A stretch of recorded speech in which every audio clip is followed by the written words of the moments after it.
Hello, boys and girls. This is Mr. Rivera. Today we're going to be talking about texture. So, what is texture? Texture is how something looks or feels. When we look at things, we can tell if they have texture, if they're smooth, or if they're bumpy, and that's what texture is. Okay. We can also use texture in art as well. If we add texture to our drawings, it makes it look more realistic. And it helps the viewer know what they are looking at. So we have some simple textures over on the left, and we have some that are a little more realistic. And just by adding lines or dots or shading, we can make things have texture. Okay, so when we draw texture, it tells the viewer how our drawing would feel. So if we look at this hair, we could tell that it'd be soft. Same as this squirrel's tail. So by adding texture, you know that it's fuzzy and not hard or scaly. Now, let's look at some examples of things with texture.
Okay, so today what we're going to do is we will be working with texture by creating crayon rubbings.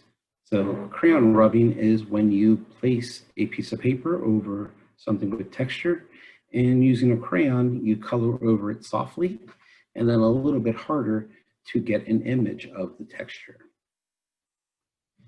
Okay, so we can see some examples here. We have a leaf, and by making a crayon rubbing, we can see all the parts of the leaf. Same over here. This is a rubbing of a tree stump.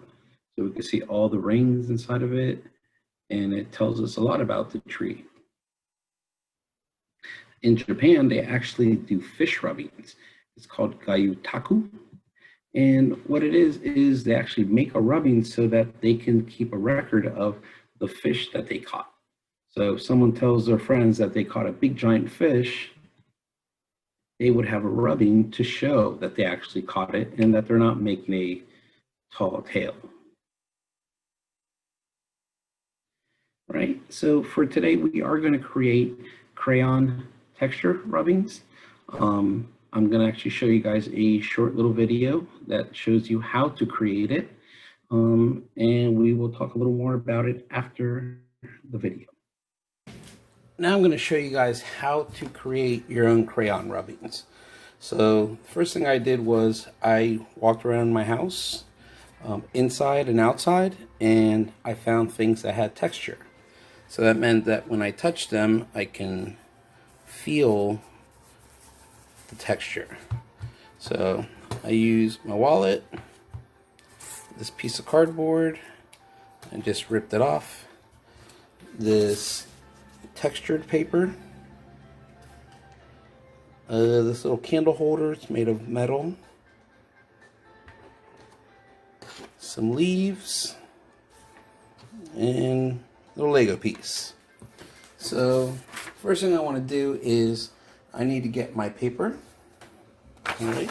So if you want, you can fold your paper. You can fold it 3 times so you have different sections. Fold it 2 times. and 3 times. So when I open it up, I have 8 sections. 1, 2, 3, 4, 5, 6, 7, 8. Now we only need to do 6, but you can always do more. Alright, so I'm going to start out with this. So you're going to want to use a crayon or a pencil. You cannot use markers. It's not really going to work. Alright, so I want to hold it down. And with my crayon, I'm just going to color. And notice that I'm not coloring like this, up and down. I'm coloring at an angle.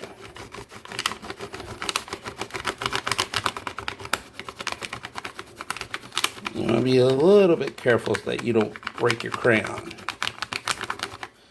Alright, so there's my first texture. Alright, for my next one, I'm going to do my Lego. And I'm going to use a different color.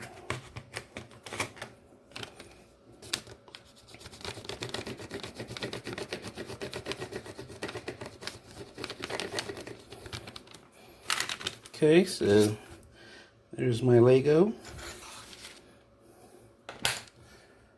Now I'm going to do my leaf. So I'm going to try this one. This is a watermelon plant leaf.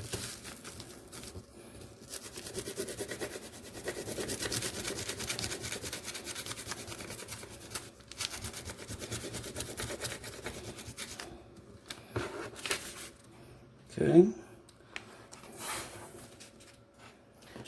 I'm going to do this texture.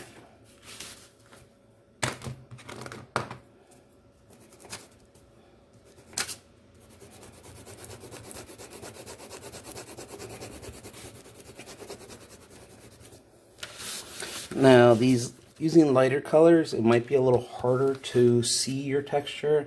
So I just learned we want to use darker colors for making our rubbings.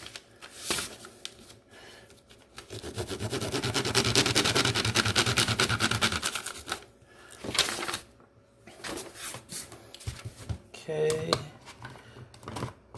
And finally, I'm going to do my wallet.